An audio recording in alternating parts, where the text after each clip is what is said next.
bienvenido a este espacio que ya conocen.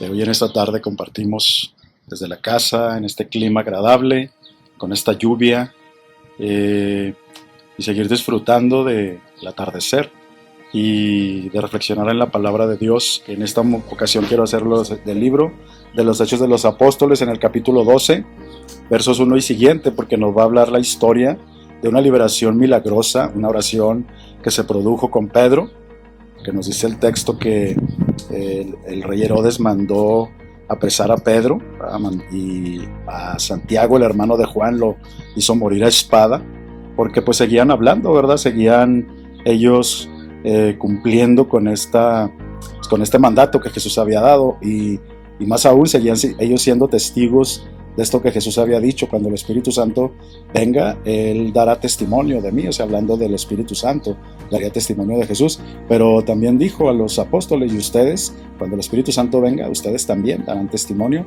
y el Espíritu dará testimonio de mí. Entonces, pero Pedro fue apresado y fue custodiado por varios guardias, ¿verdad? Que lo estaban custodiando en la celda y afuera de la celda para que no se escapara, porque estaban por celebrar la fiesta de los panes ácimos, y querían y tenía que ser juzgado después de la Pascua, y era lo que querían. Y a los judíos, dice el texto, que a los judíos les agradó eso, pero nos dirá también que la comunidad estaba orando incesantemente, dice el texto. Y entonces en esto es en lo que yo quiero detenerme un poco, en cómo la oración incesante de esa iglesia que respaldaba a Pedro, a los apóstoles, ¿verdad? Que de aquella comunidad que había nacido, de aquella comunidad que era fruto del Espíritu Santo, y que ahora oraba incesantemente, dice el texto. Pero también me llama la atención que dice que Pedro, mientras tanto, Pedro dormía en medio de los guardias. Pedro estaba encadenado, no se angustiaba, tal vez, estaba dormido. No cualquiera sería capaz de dormir cuando sabía que era apresado y que tal vez correría la misma suerte que corrió Santiago, el hermano de Juan. Y eso habla de la certeza, de la confianza que Pedro tenía en Dios, que lo iba a rescatar, que lo iba a salvar, ¿verdad? Que iba a venir en su auxilio.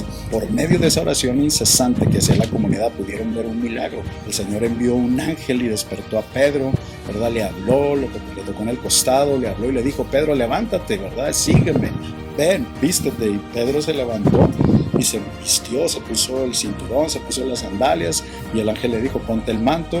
Pedro aún no entendía qué era lo que pasaba. Dice el texto que Pedro pensaba que estaba como visiones, que estaba viendo alguna visión, pero nunca se imaginaba que era Dios el que había enviado a su ángel para sacarlo, ¿verdad? de esa prisión, para liberarlo, ¿verdad? Para que continuara con su ministerio. Y eso nos habla, hermanos, de lo que Dios es capaz de hacer cuando una comunidad ora incesantemente.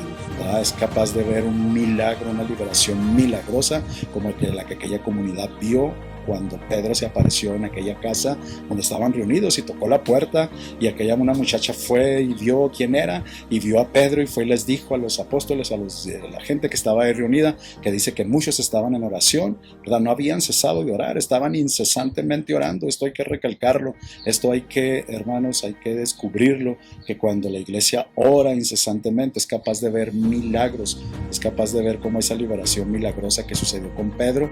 Y entonces aquella muchacha fue, abrió la puerta, vio que era Pedro, y fue y les dijo, y le dijeron: estás loca, no puede ser. Pero también, fíjense, pues ellos oraban incesantemente por Pedro. Yo no sé si no se daban cuenta o no se imaginaban que la oración estaba siendo respondida, pero sí inmediatamente, ¿verdad? Porque no creían y le decían: estás loca, le dijeron a aquella muchacha. Pero entonces Pedro entró, hizo señas de que no dijera nada, de que siguieran y todo, y se fue de aquel lugar, ¿verdad? Pero la iglesia seguía orando incesantemente. Y por eso, hermanos, aquella iglesia, así como aquella iglesia que oraba incesantemente por Pedro, nosotros tenemos que orar incesantemente por nuestro pastor, por el Papa Francisco, por los obispos, por los sacerdotes, por toda la iglesia, por esta iglesia que Jesús dejó y que Satanás está zarandeando. Como Jesús le dijo a Pedro: mira que Satanás ha pedido permiso para zarandearte. Entonces, pero aquella iglesia no dejaba de orar, oraba incesantemente, y más aún cuando Pedro llega a donde están reunidos, los vio orando. Dice el texto que eran muchos los que estaban orando. ¿Por qué? Porque la oración tiene poder. ¿Por qué? Porque Dios escucha la oración. Porque Dios le dijo a Jeremías: clama a mí, te responderé, te enseñaré cosas grandes y maravillosas que tú ignoras. Por eso, hermanos, queremos ver milagros, queremos ver liberaciones milagrosas como la que vio aquella comunidad con Pedro. Oremos incesantemente. Entonces dejemos de perder el tiempo, dejemos de hacer cosas que no nos van a ayudar en nuestra santificación, en nuestra salvación, y pongámonos a hacer las cosas que realmente tenemos que hacer. Por eso, hermano, la invitación es, cuando nosotros oremos incesantemente, veremos grandes milagros como lo que vio aquella comunidad.